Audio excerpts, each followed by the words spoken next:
All right.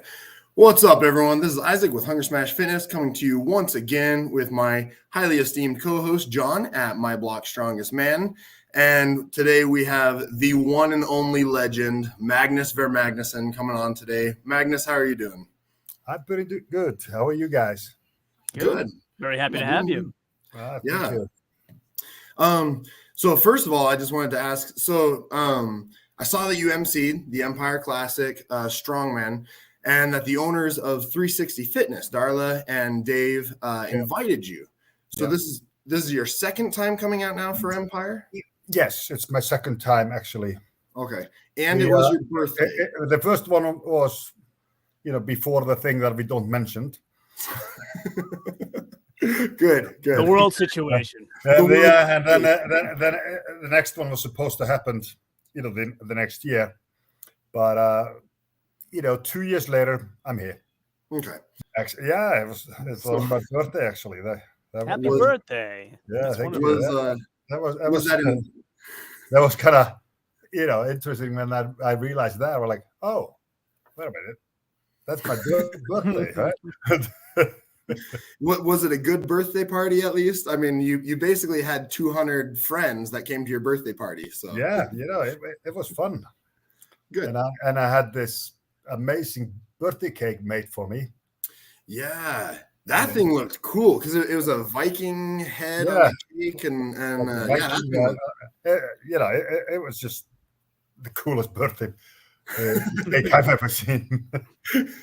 Good, glad to hear that. How have you liked Coeur d'Alene and 360 and 360 Fitness and all that? It's been good. I brought my wife with me. So we spent a few extra days. Yeah, and just kind of relaxing, hanging out, but I've still went to the 360 training almost every morning. Yeah. I still like to do my training, even though I've stopped playing with the big weights. I can still do it, but no point anymore. Yeah. Now I'm just trying to be more fit and healthy, and taking a bit of the weight off as well. So I'm closing in on 60. So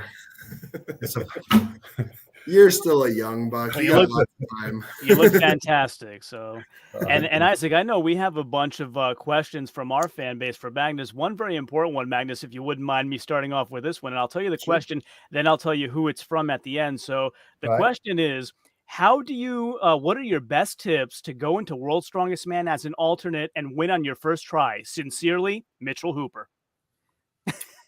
Well, I don't think that's ever going to happen again. First of all, it happened in a certain way that year I'd been doing really well in strongman competitions. I had a sport club sponsoring me from where I'm from, on the east coast of Iceland. They sponsored me a couple of flights, which I used to go to Scotland and other things to just to prove myself. And I was doing really well. So I got offered the opportunity to come to World's Strongest Man as an alternate, as an event tester. That's usually how because it's a TV program, an event tester goes in, all the events are tested before the competitors do them to make sure they work right, all the camera angles are right, and things like that.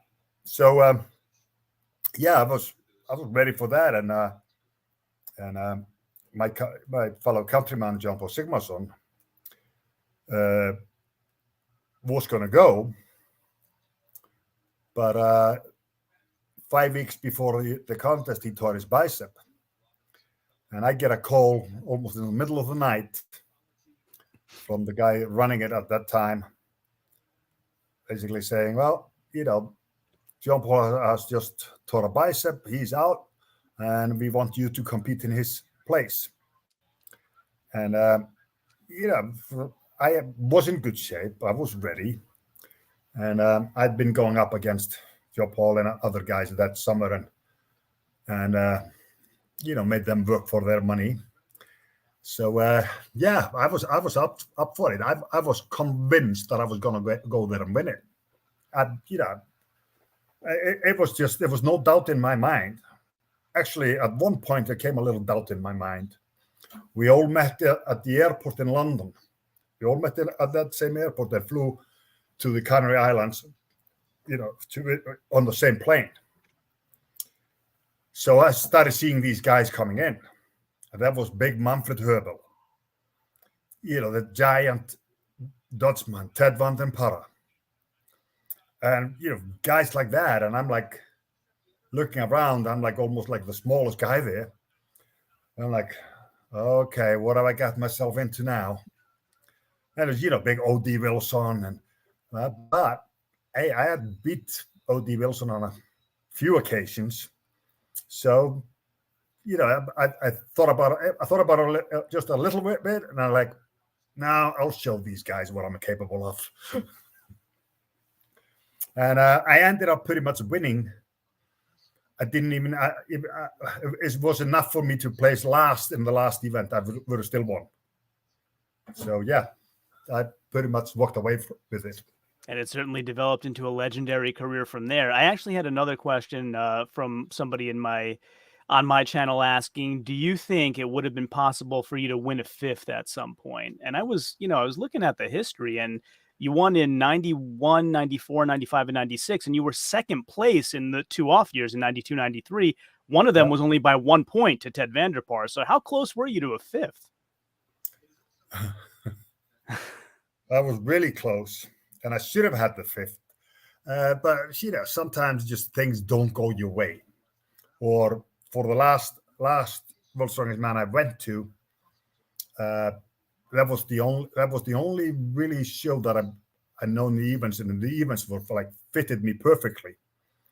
And on my last training session, I picked up an injury, and I couldn't perform the way I wanted, and I didn't even qualify for the final, which was a bummer.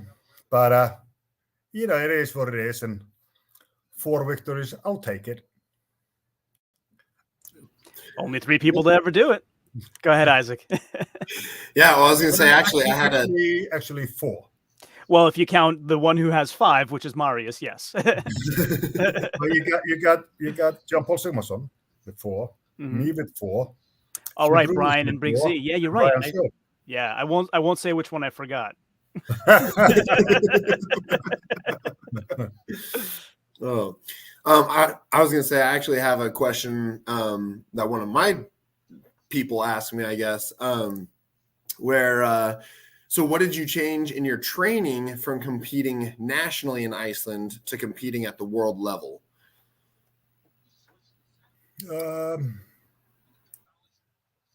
Not much, really. But I started out as a powerlifter, so a lot of the lifts that I did change my weight training.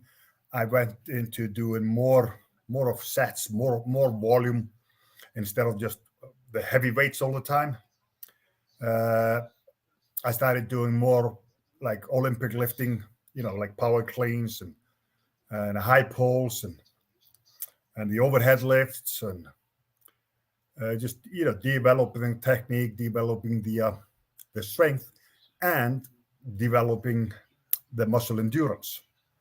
I started doing a lot of step ups as well to help with my balance and to get my body used to working on a one leg at a time. It's like you're pulling a truck or walking with a car on your shoulders, or something like that. And it all paid off. At that time, I didn't have any equipment. I didn't have Atlas stones. I never had Atlas stones when I was competing on World's Strongest Man to train on. I did a lot of shows and exhibitions where the stones were, and all that was pretty much my event training. I did up to 30 competition shows a year And in my case, I just believed in getting stronger in my gym lifts, because I was doing so much of the other things and shows and other competitions that I believed that was enough of event training for me. It was later on that the guys started.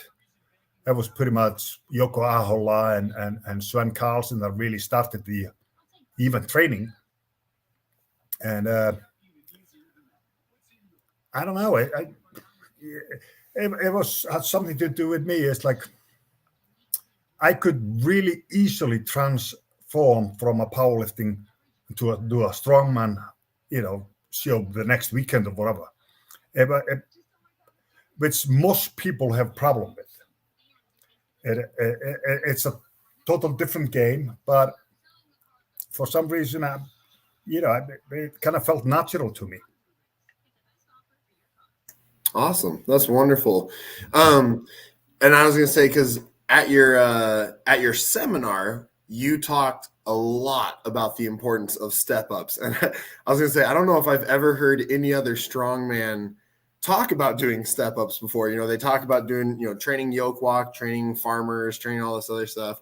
How did you come across using step-ups to train especially that single leg stance? How was that something that you were doing previously and just saw the benefit of it, or was it someone else that mentioned it to you?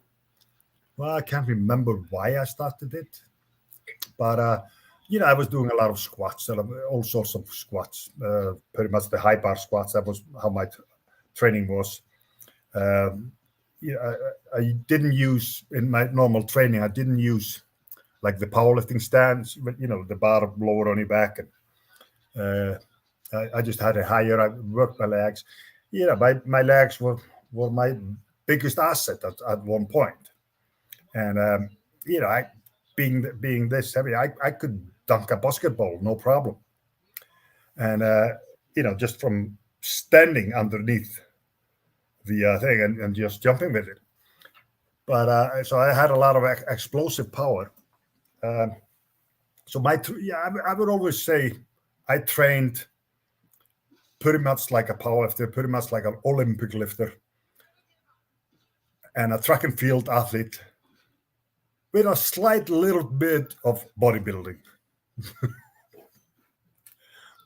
So you just did a little bit of everything then. You tied it all together.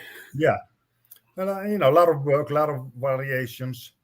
Like I mentioned the other day, it's like on my back day, I would start with the power cleans. Mind you, using no straps.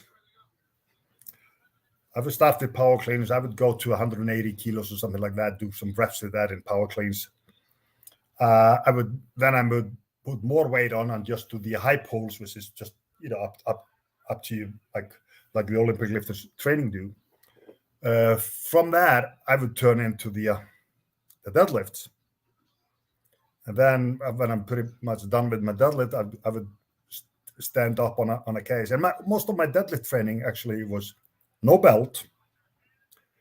And I would stand up on a block to make my pull longer, to make myself more used to like using my legs in the start of the drive. And from that, I would do stiff leg deadlifting. So it was a lot of work, And this was in Strongman. This is something like that I would do twice a week. I would do overheads or upper body twice a week. And then there would be one day a week just on my legs. All sorts of legs movements and, squats, step-ups, leg presses, leg extensions, just anything to stimulate my legs. I would do it in a way that I would do the weights, a lot of sets with the weights, get the strength there, but then work on my muscle endurance, basically my lactic acid buildup. So get the muscles strong enough, but also to be working for a longer period of time. Awesome. I know that's something that when I talked to JF Carone, when he came on a little while back, he talked a lot about that as well, just training that volume so that then, when you're doing the heats, he said that was one of the things he always tried to do is, when you're doing the heats, a lot of the guys would kind of burn themselves out. And then when the final came, they don't have much left in the tank. And he said that was one of his things, was always try and train at such a high volume that when it comes time for the final, you're still not fresh, but you still have enough power to compete in the final as well. Yeah, I believe, the first 3 years they introduced the qualifiers and then a final. First 3 years after they introduced that, I won the show. And I believe that it's because I was the best conditioned athlete at the time, best trained, best all-around athlete. I didn't have months and months just to train on certain events. I just trained for everything. I didn't even know the events usually. A lot of the times I would go to Finland, I would go to Scotland, or I would just get off a plane and just go like, okay, I had all my shoes with me and whatever I needed. And I said, okay, what are we doing? I didn't care. It's a warrior mentality.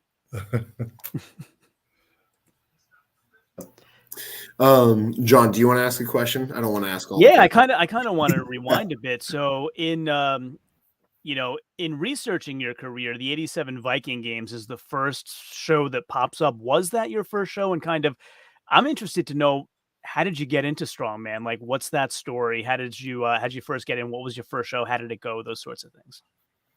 My first Strongman was an Iceland Strongest Man contest.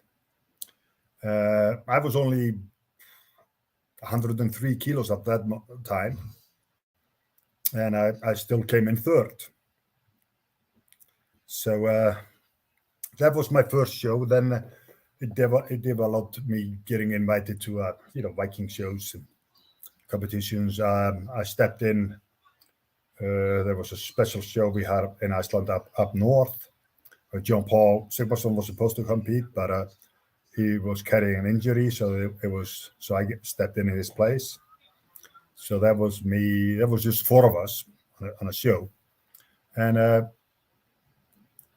it's just, what can I say? It's just happened. It just somehow happened, and and I was enjoying it. I was having fun with it, and that it came to that spot that I have proved myself worthy to be awarded to be the equipment tester at the Worlds, and then getting my chance to prove myself there. Now, since that win, there was no way back, and there was these voices saying that I was just lucky to win because certain people wasn't competing there. So I kept on coming back to prove I was worthy, and just to prove a point that I wasn't just lucky. Do you have a favorite show over the years? I know there have been a lot of them, and it doesn't have to be a World's Strongest Man, but what's your favorite show of all the ones you've competed in?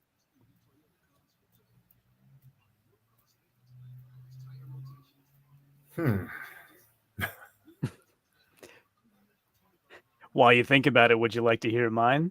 Isaac, and Isaac, you're an honest man, and you'll back me up that I'm not making this up on the spot. All right. 2021 Magnus Ver Magnusson Classic is my favorite show of all time. It's just because, Isaac knows I like going in the forest and lifting stones. And when I see things to do with the environment like that, it's just beautiful and different from every other show. That was my favorite show. It was a great show. It was the first one. We run into little hiccups here and there, but all together it came out great. And the next one is going to be even better and bigger. And bringing on, like a little bit of different taste of the events, and of course the weather elements and play a part. Well, originally I was planning on having it earlier in the year, but there was something going on in the world that I needed to have it later in the year, so I put it up in November. So after I did that, I was like, now I'm gonna move it, a little bit warmer and nicer time of the year. And pretty much everybody told me, no, stick with that. That was awesome. So I'm like, okay, I'm sticking with it.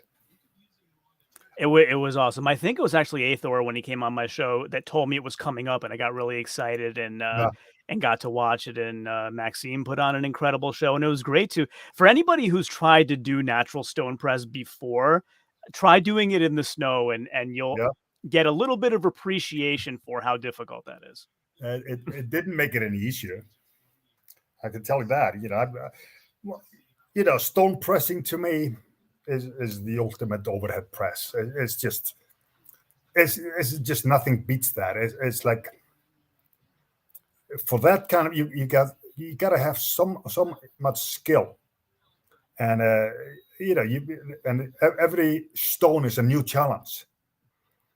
So you got to figure out the balances in it, and then try to lift it, and you can't use too much technique, because if you try to jump it too much, you'll lose your balance and it just goes somewhere flying. And there's a lot of elements that's come into play there. So to me, that's always been my favorite overhead lift. Yeah, I mean, I'll speak from a total novice who's just doing it in the woods. Even getting used to lapping it takes technique. Yeah, but talking about a favorite show, well, of course, the Magnus Classic is a favorite now, but it was the second World's Strongest, second title in Sun City. That finally came down to the stones between me and Manfred Höbel. It couldn't have been closer. And it took me about 3 weeks to recover after that. But I said, after that one, I said, nope, I'm never doing this again. Well, I forget pretty fast.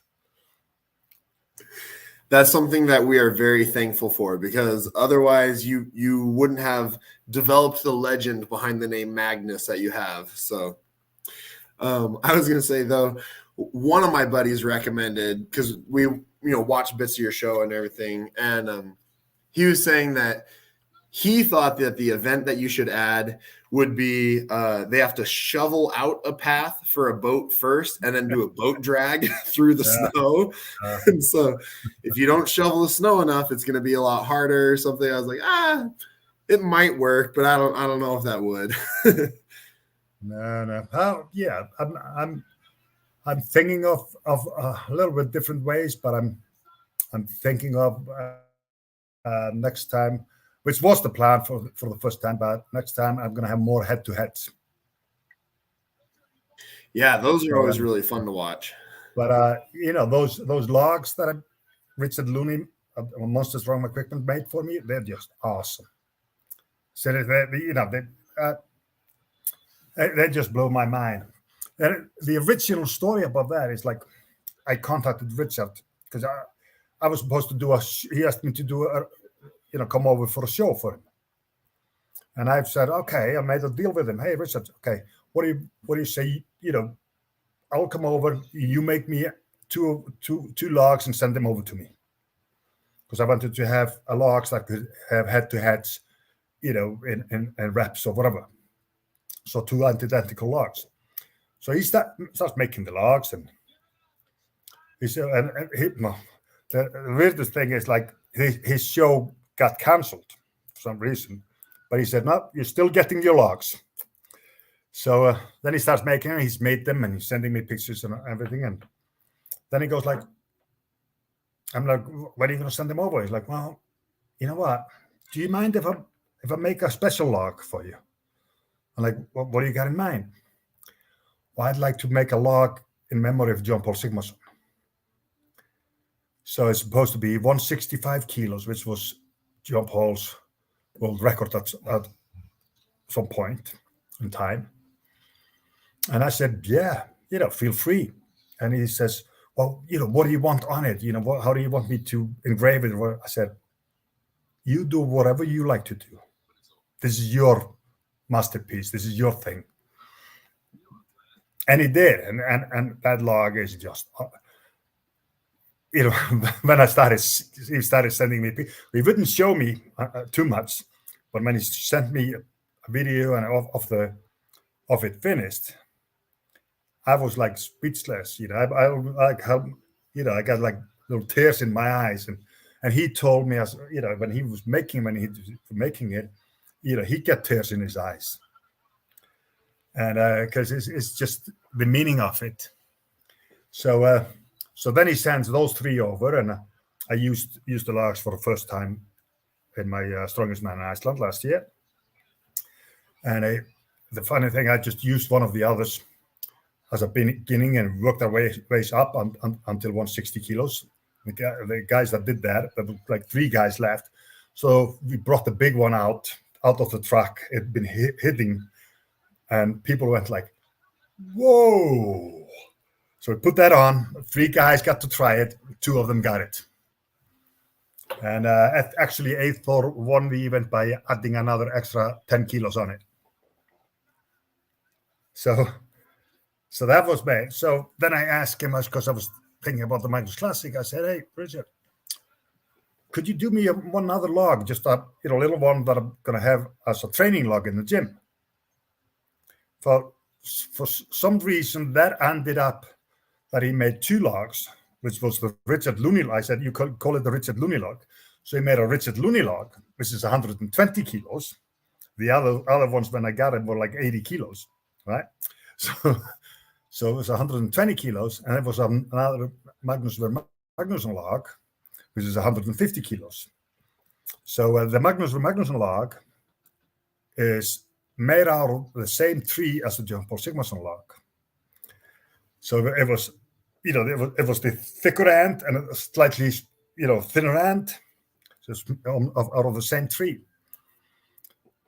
And that's the logs I showed in the Magnus Classic, in the log medley. Yeah, that log medley was amazing. I remember watching it.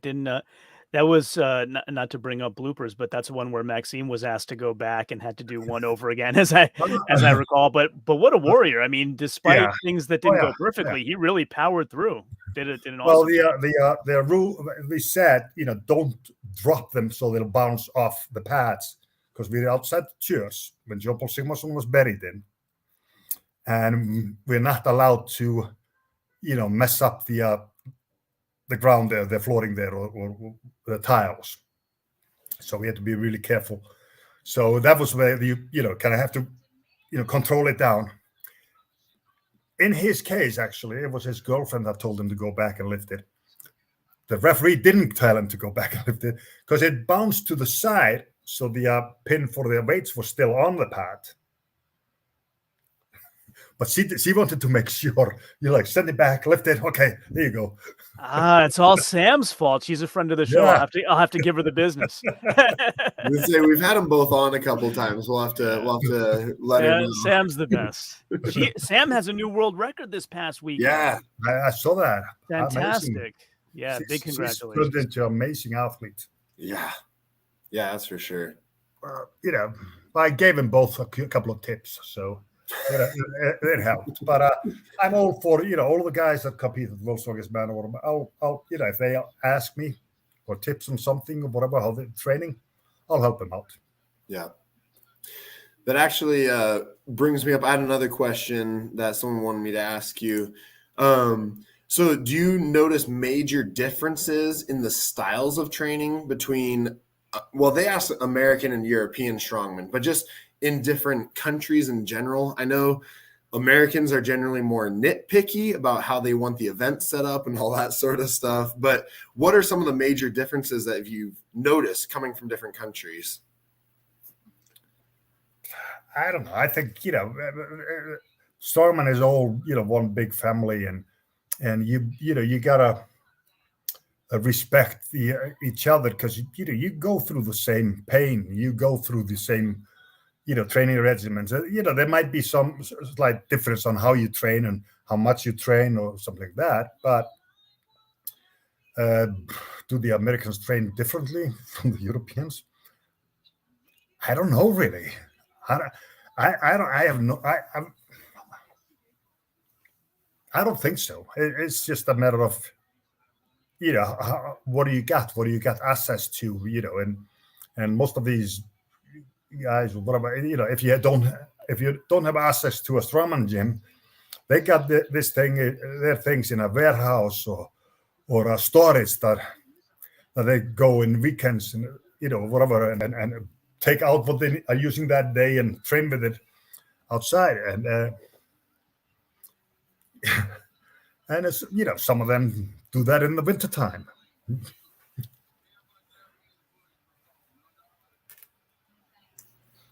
I think that's something that I've noticed as well, because I know like Mitch Hooper, he trains in a general commercial gym basically, and he's gotten plenty strong enough training in a great big regular gym. So you'll get that if you do the event training as well. Yeah.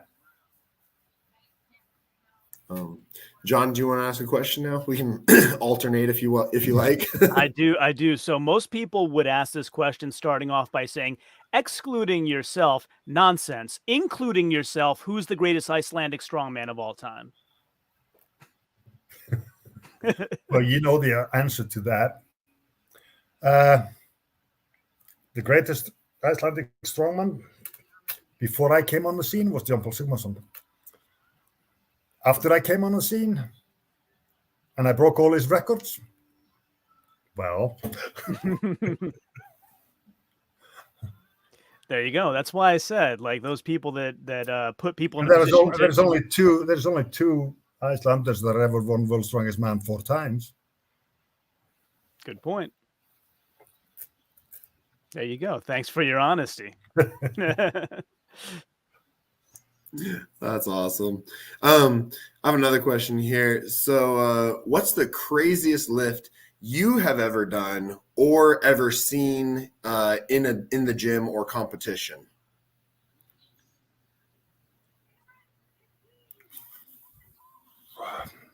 Craziest thing? I've done a lot of crazy things. I've pulled big ships in the harbor. I've pulled the biggest dump truck in the world. And seriously, with the size of the tires on that thing, that was not easy. And I can't remember how it was, but getting that thing to move, it took some doing. A lot of guys couldn't do it. Some of us managed to do it, but it's just so many things. You will come into a show and I remember when I was starting out, I saw big Kaz do some amazing lifts. Kaz, don't forget, to me, Kaz was one of the greatest strongmen in the world, and he was ahead of his time in that kind of area. I believe, looking at him, looking at myself, even John Paul or whatever, if we would have had everything these guys have now to train, and you got these special nutritionists, you pretty much have access to everything. I believe, and I don't want to say a bad word,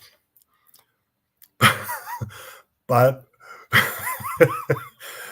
we'd be still be us. I can understand that. I think I get what you're saying. If you're a champion of the time, you will grow to you'll grow to the challenge that is in front of you. Yep. No, I definitely agree with that. I could see that. John, do you want to ask a question? Yeah, I mean, at some point we have to transition into a judging discussion away from athletes. So whenever you want to do that transition, I was just wondering, after having such an illustrious career, what was the sort of contemplation of retirement process like? Like, where did you start getting the idea of, okay, you know, I've done enough now, maybe it's time to move on to other things? Kind of, what was that whole thought process? Well, you know, to be in a sport, to be involved with the sport, and even though I stopped after '97 competing at World's Strongest Man, I still kept on competing in Iceland and doing some other shows for years and years until about 45. And when I started pulling out, I was asked to come to the show, you know, do the refereeing and things like that. It's an appearance thing, basically. And I started doing that. I, you know, got into the Arnold's refereeing and also all sorts of show over the world. Some emceeing as well. And I got, but I didn't go back to World's Strongest Man until I brought Thor on the scene for his first World's Strongest Man. That's my first time back for a few years, and I think I didn't want to watch the shows. You know, World's Strongest Man for many years. I think it was just something that, you know, even though I did get invites, you know, winning shows back home, and I felt that if I didn't feel like I could win, I didn't want to go. And so I usually sent my protege, John Valgeir Williams at that time, to fill my shoes in that. But I think it was also, you know, you've stepped away from something that's been a part of you for so long, and World's Strongest Man was like, yeah, it was the big show. It was the one that I, you know, always wanted to win, and for me to go back to it, you know, like the next year or the year after that or whatever, and not being competing, I didn't want to do that. It was just, I don't know how to explain it. It just, I didn't feel comfortable with it, and I'll rather stay away from it, not even watch it or anything. Then, you know, things started to move again. A few years ago, I did a Giants live show in Iceland. Then I started working more with the Giants live, and I got invited to World's Strongest Man the first year in Botswana to work with the Channel 5, you know, as the expert, as one of the commentator kind of thing, you know, the hosts. So I did that for 2 years. And I loved doing that job. It was so much fun. And great people that I worked with. And from that, I was asked basically, you know what? Would you mind taking over the role as the head referee? And I said, well, okay, yep, sure, I'll do it. You know, I've never been afraid to stand my ground. You know, there might be a big giant in front of me yelling at me or unhappy or whatever. I'll still stand my ground. And some of them are very big giants. They sure are. Well, that actually kind of answers one of the other questions that someone had asked, was what brought you back to Strongman after your break? Yeah. So mostly working with Thor was what brought you back originally, or just was it a I stayed in contact with a lot of the guys, like, I like the Giants Live and all that, and I even like I said, I went to the Worlds, I went to watch the Europes, and it just kind of moved into that from that. So but I've enjoyed every minute of it now. It's just that I kind of had to. It was like I just had to step away from it for a while. I still had a little toe in there, but it wasn't until a few years ago that I stepped kind of back into it. But I was still over all these years, even not going to World Strongest Man. I was still like refereeing the Arnolds and a lot of other shows. So yeah, I was involved with the sport, but not World Strongest Man or the Giants until a few years back. Yeah, I mean, I think now you're pretty widely recognized as the go-to judge. Did that just kind of come as a snowball effect after you did one and did another and kind of got more involved with Giants Live? Was that sort of the process? Yeah, I think so. I believe, it seems that I have the credibility. The guys, they usually don't argue much because there's no point arguing about anything because I hardly do any mistakes. But but we're all human. It can always happen. If I would live up to it. But it hasn't. Nothing major has happened yet. So, but it's it's still hard. You gotta be really focused. You gotta be really focused on what's going on. Watch out for a couple of things. Am I the toughest and meanest referee? Nah, I don't think so. But I'm strict but fair. Yeah, I would imagine it's a difficult job because especially like overhead pressing, for example, you have to catch both elbows, like you're looking at multiple things at once. Well, a lot of these guys, that's what people watching things online or whatever, or replaying things. They don't realize. They look at, he didn't fully lock out. But some people just can't physically fully lock out.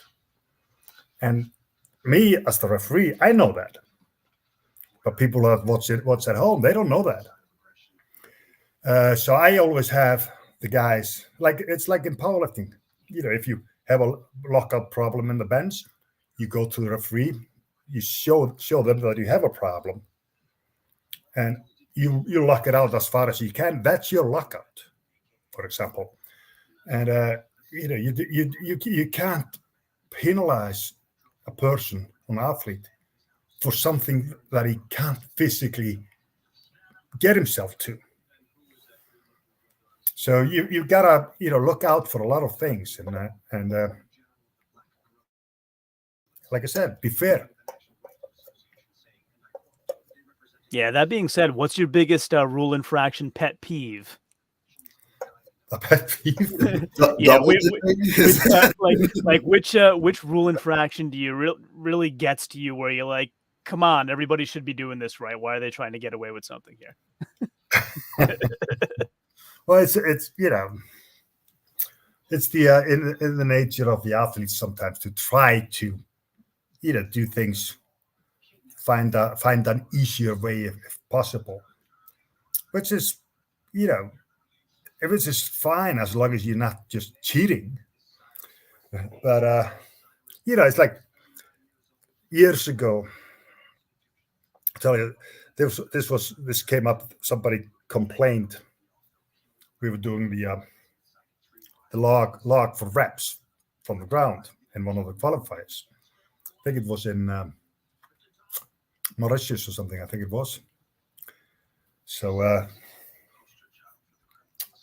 was against Nathan Jones, and Nathan Jones lost, and he complained I had a little towel in my belt here, which was not a big beach towel. It was a little towel like in a bathroom that in hotels that you could just dry your hands with.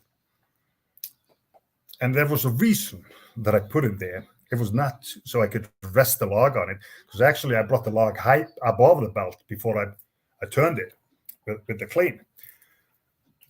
It was because earlier that summer I had been doing something. I can't remember if it was the log or a stone or something. And I pinched my skin on my stomach on the belt. And I realized, if I did that, it was all softer, so that wouldn't happen. So that was the reason for that. But but soon later, everybody started to try to bring in big beach towels and wrap them around their belts. They felt that was going to make all the difference. It wasn't. And I didn't even use my belt for the cleans. Yeah, I've done that before, where I've rolled a stone up or something, and it's pinched that skin on the belt, and that hurts. It's not pleasant. Yeah, it does. Actually, my good friend Forbes Cowan from Scotland, he has no belly button. They had to cut it away because he pinched it in a belt. So I did not want that happening to me. Well, that actually kind of ties into this question that I had, which was what sort of injuries have you sustained from Strongman? And they're also wondering, how's your heart holding up after all the heavy loads and exertion and everything? Is your heart hanging in there okay? Well, so far, my cardiologist is really happy with the situation in my heart. There is no growth in my heart. It's not unnecessarily big or anything. It works fine.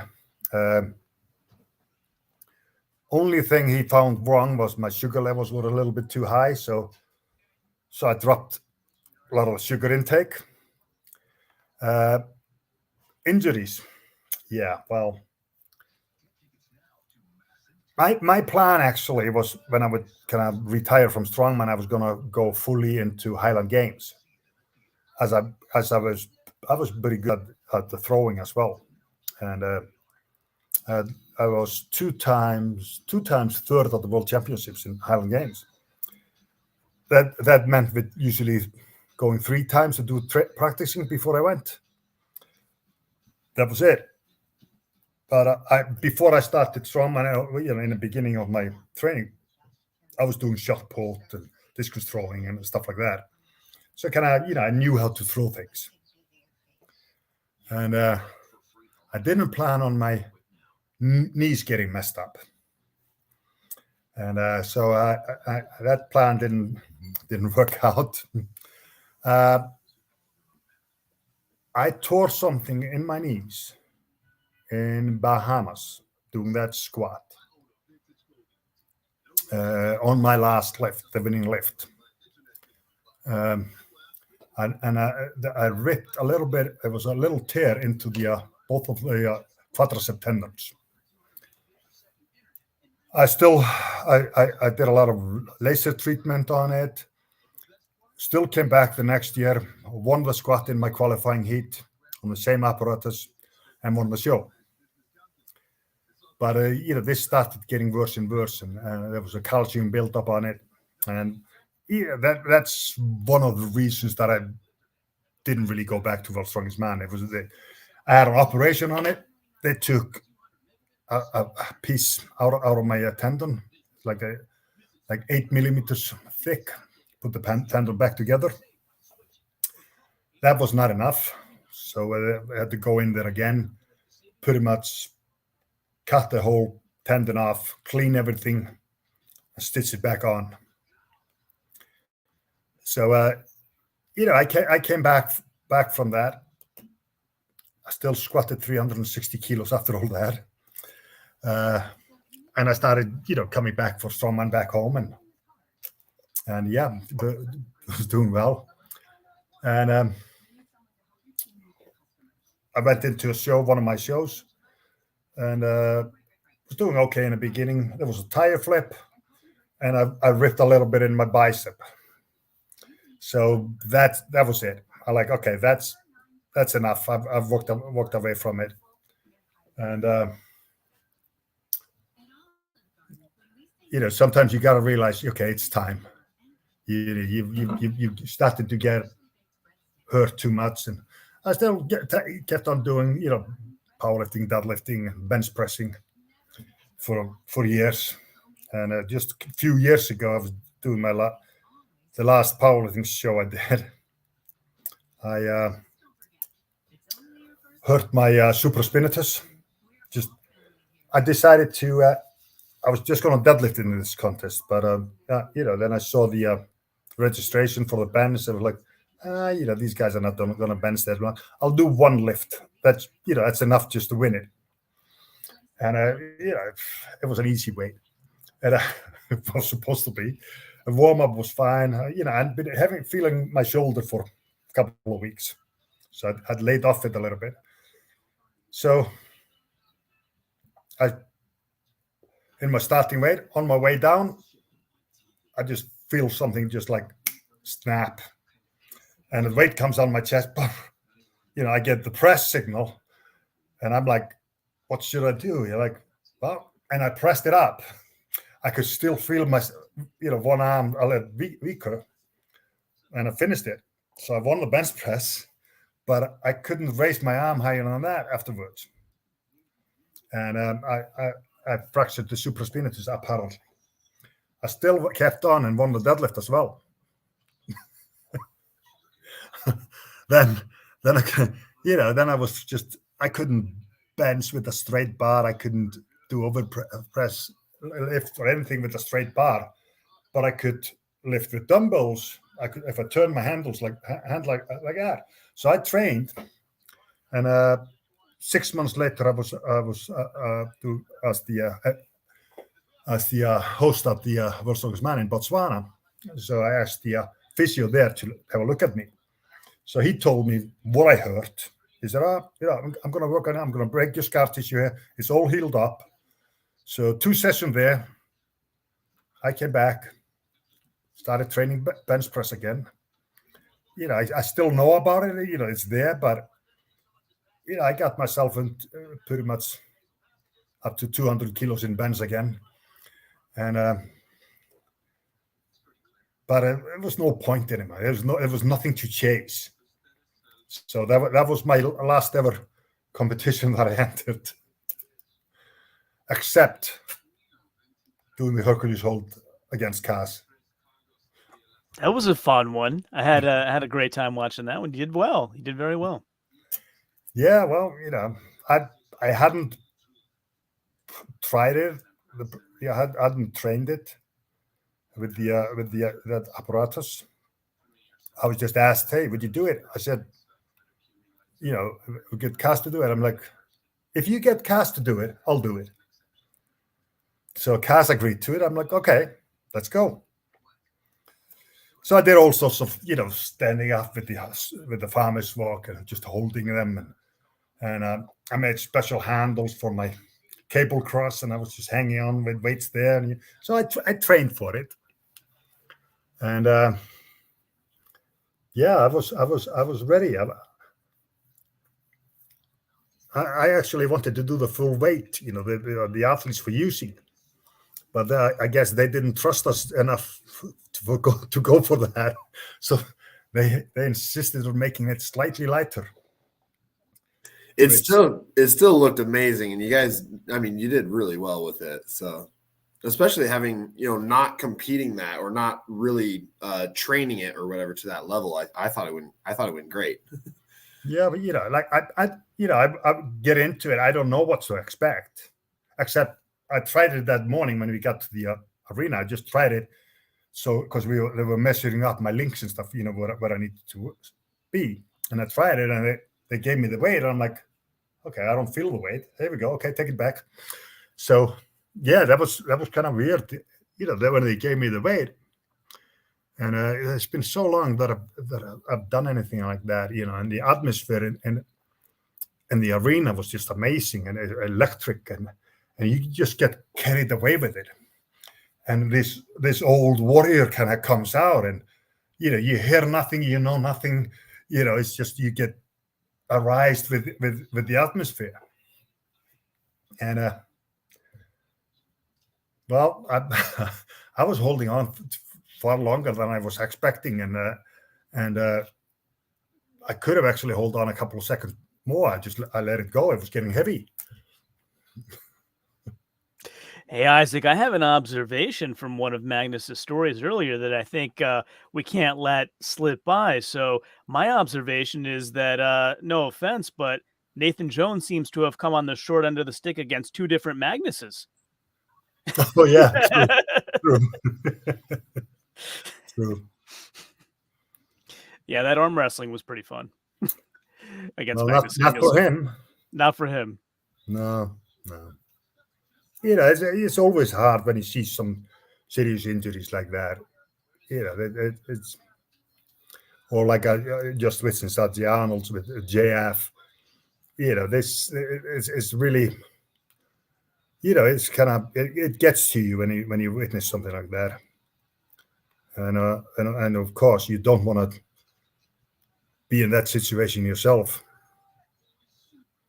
JF is an incredible example, though. I mean, he's been on the show a lot, and we consider him a friend. And it's amazing how he has a smile on his face even after, having to go through the rehabilitation he's going through now. And he's quite an example of positive thinking for sure. Oh yeah, there's nothing else you can do. It's like you do your best to recover. Will you ever be able to come back as good or as strong as before? I don't know. Sidrunas hurt his knees, pulled his I think it was the patella tendons in the Faroe Islands, which is, and they did an operation on him over there. Faroe Islands is really, really small islands. And, he managed to come back and win all these titles after that. So, but he was young at that time. When you get older, your healing process isn't as fast as it used to be. So are you going to have a chair next to you for JF now, and you guys can both be referees for a while? Well, I don't know. I don't know what happens with that. We'll see. JF is a great guy, and he's had an amazing career, and he's been there. He's been there. He's been that close to that title that he's been able to taste it, but it just slips away. He's a phenom in, especially squat, deadlift, stuff like that. Yeah. I mean, he's close to unbeatable, or was close to unbeatable before his injury. And I feel bad. I love the guy. We've had him on several different times, and just, I mean, like I said, even when he was on bed rest, so he couldn't get out of his bed and all this other stuff, and he still has a big smile on his face, just the nicest guy ever. And I feel bad that he was never heavily medicated. he might have been heavily medicated, but I feel bad that he was never able to get the title. But I think he's such a great example for what strongmen are. They're right. Big, fat, jolly guys who lift really heavy weights, and even when they're injured, still have a smile on their face. So. Yeah, you're in serious pain, and you don't have the smile on your face. Yeah, he was also second and third at the Shaw Classic, don't forget, which is an incredibly hard show. Oh, yeah. And Magnus, you worked the first Shaw Classic, right? What was your experience there? Well, I worked at both of them, actually. Okay. So, yeah, I was the expert at the first one with Todd Harris, and then I was Brian asked me to be the head official for the next one, which I'm assuming that I'm doing again for him. Yeah, I really hope so. I think he's doing a good job developing this show, and now that he's Yeah. having like an amateur category and everything, like I think he's doing a really good job, especially with his popularity, bringing strongman into the mainstream more. So I'm excited to see where his show goes, and the Magnus Classic. I really want to continue watching the Magnus Classic, and maybe one of these days I'll be able to get a plane ticket out to Iceland to actually watch it in person. But we'll see. No, we've just announced the first ever Magnus Classic qualifier, which is going to be in Gimli, Manitoba, at the Icelandic days, Icelandic festival weekend. So in Gimli, there's a lot of big Icelandic community. There's people that talk Icelandic that's never been to Iceland.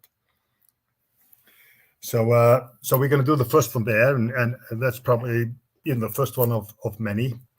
And people get invited to the one in Iceland, and the plan is to build that up, get more qualifiers going as well, and associating with other promoters or something like that, and just give all these athletes. There's so many athletes today that are doing strongman. Just give the athletes more opportunities. There's so many shows that the best guys can't be at all of them. For example, it's almost impossible. You would have to be doing something every weekend. You would have to be at a couple of shows on the same weekend. It's just but no, definitely that's our plan, to build that up. We'll also have in June, we're also running in Canada the world's strongest disabled man and woman. So that's something that I've been involved with almost from the beginning, is the disabled strongman and developing that. We brought it to the Arnolds. We brought it, me and my friend that was the coach for the disabled. He started this years ago, and I started helping him out with it. And we've been doing this for what? This year is the 20th years anniversary of it. So for many years, Iceland was the only place doing this. Nowadays, we managed to brighten the, get the world with it. There are more shows happening. There's in the States, there's in UK, there's in Iceland. We've grown this sport, and it's just going to keep growing. Yeah, am I mistaken, or have you worked together with Gary Clark in the UK before? Yes. Yeah. Gary Clark came to Iceland, and for a few times or something. Then he wanted to do something in UK, so we helped him along to make that happen. He does a great job over there, and we have Arnold's disabled at the Arnold's UK as well.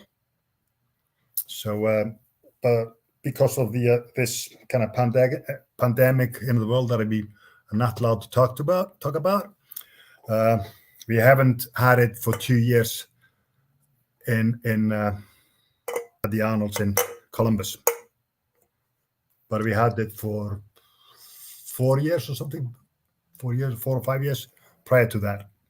Yeah, it's very exciting. Actually, Gary's a great guy. He's been on the show before. That's why I brought it up. But yeah, awesome. I had another question that someone wanted me to ask you, which is, how does it feel to have such an awesome name? Where does the name Magnus come from? Is it a family name, or? Yeah, Magnus is actually pretty common Scandinavian name. But my father's name was Magnus Ver Magnusson. So we use the first name as the second name in our culture. So that's why I have the same middle name. Our middle name actually comes from relative years ago. I think she was a sister of my grandfather, and her name was Veronica. So that's how where the Ver came to, and I was baptized same as my father. So I'm Magnus Ver, but I'm Magnusson. Now Magnus actually means the great. Ver means a man. So it's the great man, son of the great. I mean, that just proves it is an awesome name. Yeah, exactly. It's even better once you know what it means. Yes, wonderful translation. Thank you. I had a question actually on refereeing, on judging. So, did you ever have a situation where you made a call that really shifted the outcome for an athlete, either for the better or for the worse, that you regretted later? No. Good answer. That's a great answer. You ever have any of them argue back and you changed your mind? No. Well, they might argue back, but I don't change my mind. Okay. Not if I know I'm right. Yeah, so I mean, I guess Strongman doesn't have a idea of let's go back and look at the film, right? You kind of make the call on the spot, and that's that. Well, they've gone back. They've looked at the film. Then they've come back to me. It's on me. I know, you're right. There you go. At least that's good to know. Like, it's like even had of the last Worlds we had in the squat, we had Robert Oberst. So he fails. He doesn't get a rep, and he's like, can I go again? I'm like, that was your chance. And he's like, well, I'm going deeper than anybody else. I was like, no, you're not. Then I get called to the truck, the filming truck, because they'll have to do that. They will have to, get my permission. And they're like, well, he's asking to see the footage. I'm like, yeah, show it to him. So as soon as he sees it, he goes like, oh, sorry guys, that's on me. So he admitted to it right away. That's fine. But I get it. Being a former athlete, I get it. Sometimes, sometimes you think you've done it, or you think you've done it right, but the ref sees something, or something else goes that, But you're an athlete. You get them emotional. You think you have it, and it's hard to accept that you don't. Yeah, in that situation, I think he was also using a particular suit for the first time, so maybe he felt something that wasn't actually happening. Who knows? Yeah. Mistakes do happen, and being an athlete, and you're there. You have your chance. This is your chance. Don't mess it up.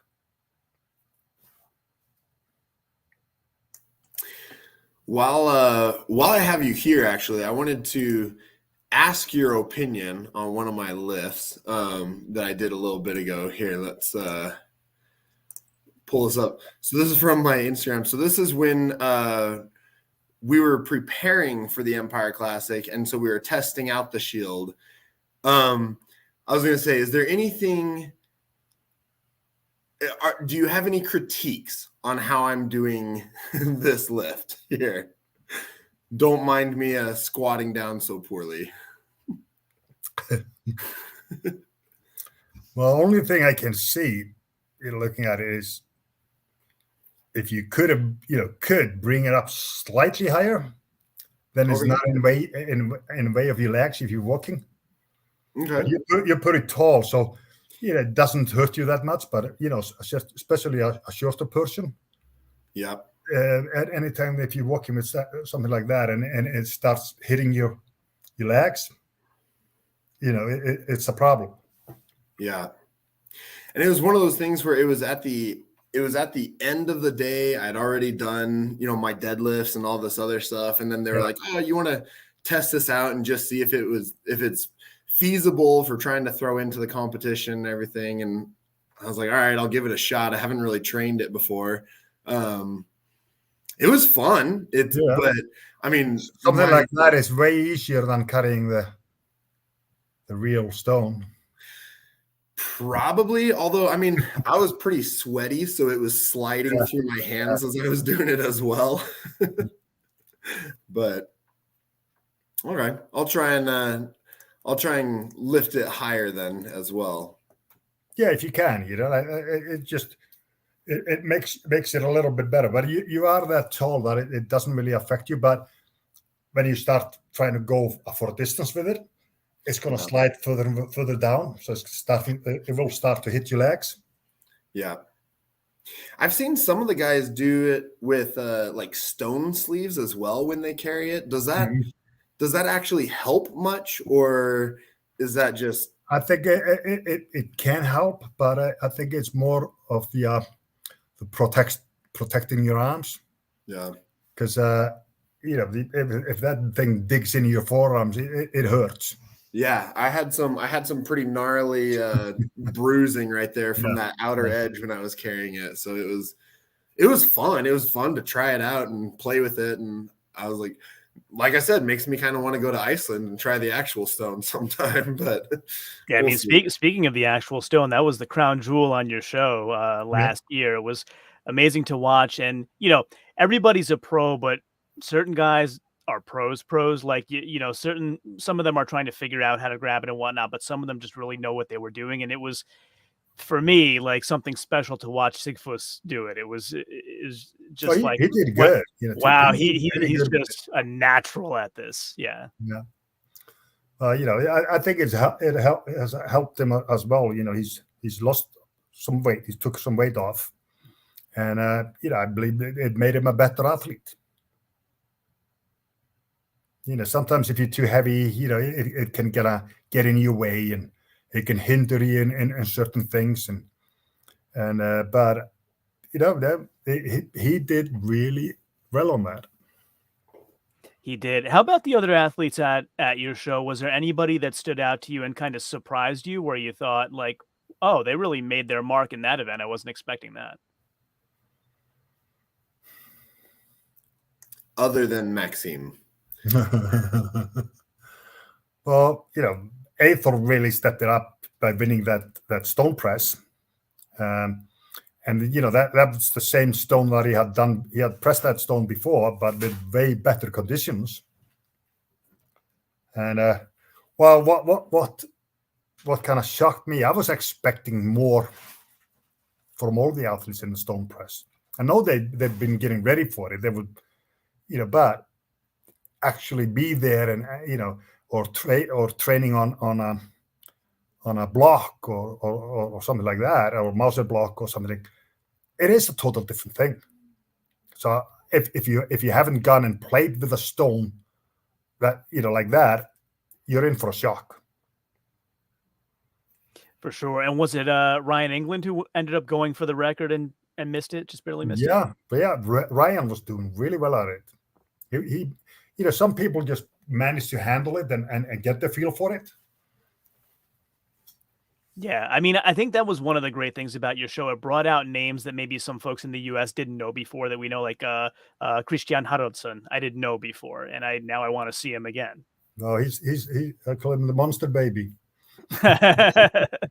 He is a baby. Yeah, he's that kid. He can do some. His only Achilles heel really so far is the deadlift, but he's still not bad at it. But yeah, he's promising. Yeah, I know he had said he wanted to win one event there, and he won stone to shoulder, so that was a good outcome. He won that, yeah. And I think, you know, that's to do something like that, to do the stone medley to shoulders was something that I just wanted to do something different than just a normal stone load. And I think this is way better to see that you know, see them athletes take it, bring it up, getting it to the shoulder, and it's visible. You know, you can see them instead of them being hidden behind a platform that they're loading onto or something like that. And there's nothing except just a drop parts or whatever to, you know, save the ground. Yeah, stone to shoulder is a visually exciting thing because you have a giant stone going on a smaller shoulder, and wow, it's amazing when it happens. I wanted to ask you as well. So, your ideal competition, like how many events would it contain, and what sorts of events would it contain?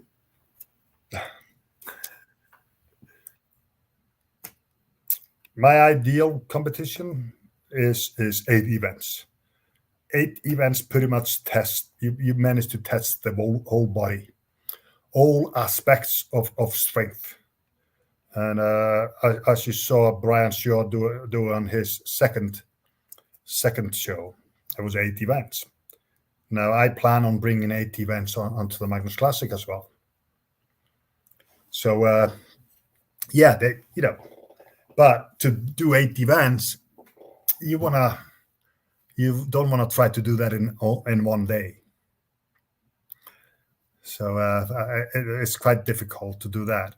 But I think, you know, you get a better all-around test with 8 events than, for example, 6.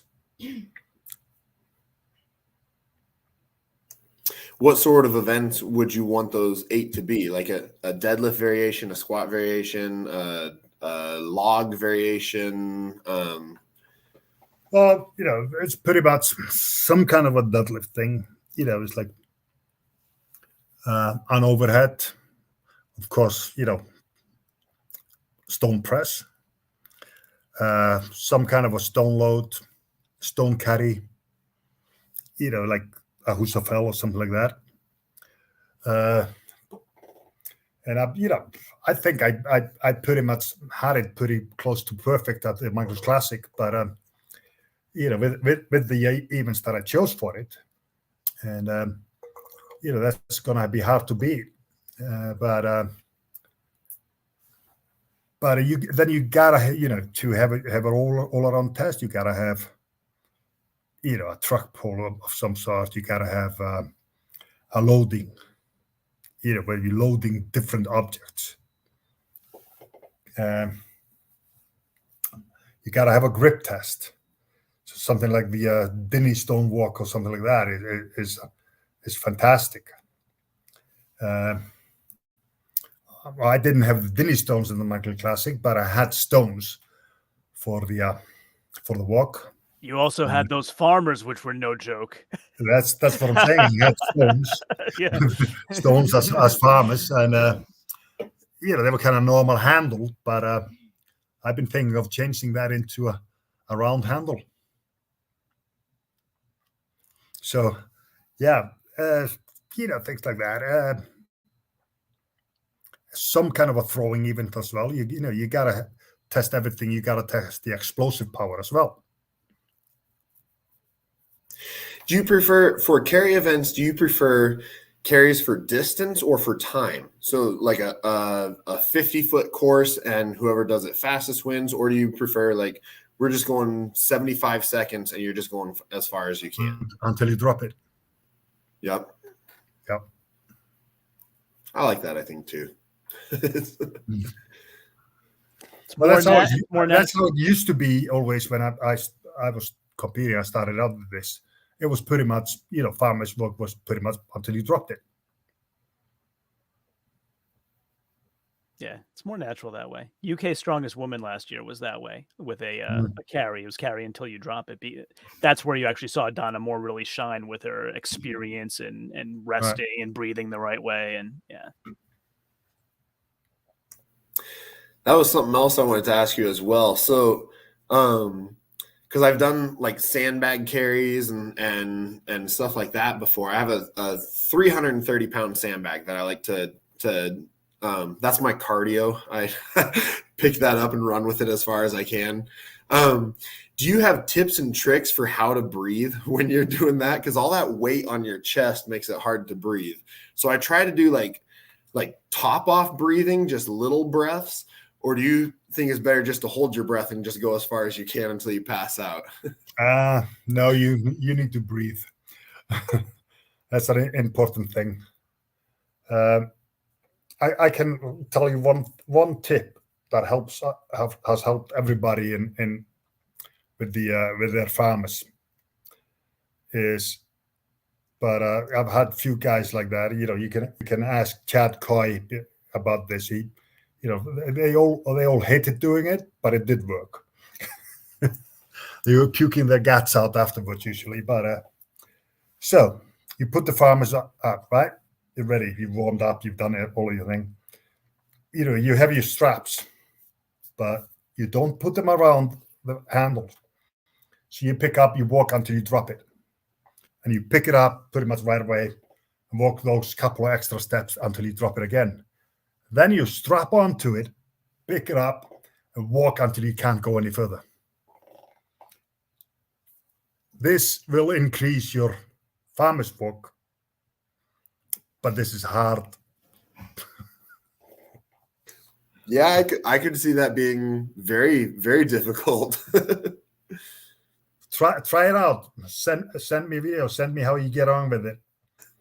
I'll try it out. We're moving down to Florida here in about 2.5 weeks now, and I think there's a strongman gym close to where I'm moving. So hopefully they have some good equipment, and I'll have to start training it again and give that a shot.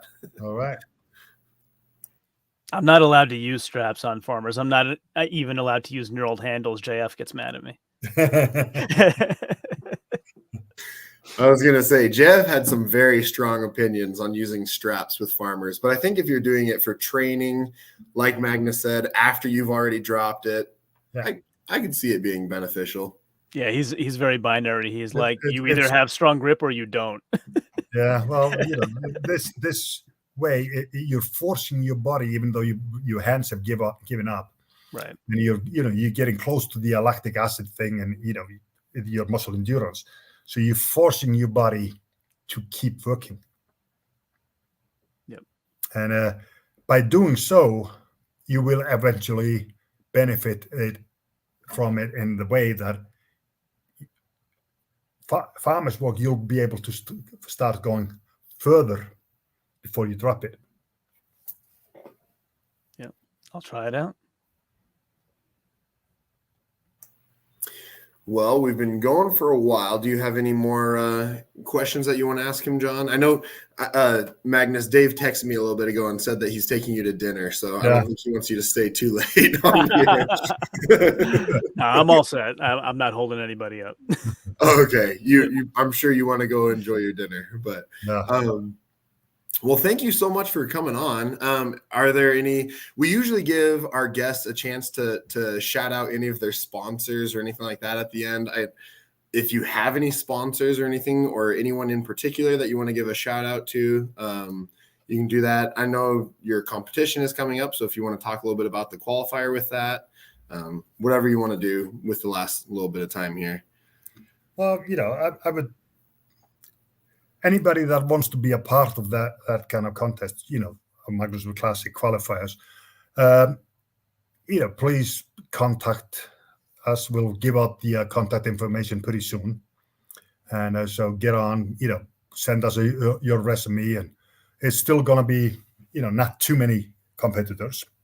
Well, we'll get some few good ones, and probably will be 1 or 2 guys coming from Iceland as well. So that's going to be an interesting thing to do, and it's hopefully a start of an annual thing over there. So before we take it further, I got some people in mind that will have possibly do the other Magnus Classic qualifiers. And my partner there in all this is Tony Vandenberg with the Jakobol Strong Fit. And I want to give a shout out to my partner and friend for 30 years, Arnar Már Jónsson. He's the founder. He's the one that started the whole disabled thing, disabled strongman, and we've been together on that journey for a long time, and it always is enjoyable. That's all about the athletes, giving those athletes a platform to shine and to see them step out of their disability and do stones and do stuff that all the others can do. We've found a way for these athletes to shine, and I want them to be able to go further with what we do, and I want to get some more sponsors behind it. I want to get these guys prize money, and it's like, that's the plan.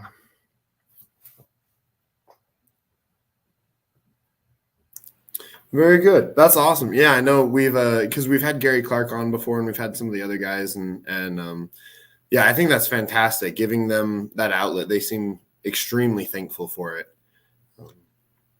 So, John, any final questions or comments before we let Magnus go enjoy his dinner? No, just our sincere thanks for jumping on. It was very exciting for us, and wish you all the best. Hopefully we do it again sometime. All right. Thank you, guys.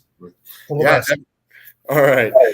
All right. Thank you for joining us. And for everyone still watching, go out and have a wonderful week and great weekend. And yeah, Magnus, thank you once again for joining us on such short notice. All right. Ciao.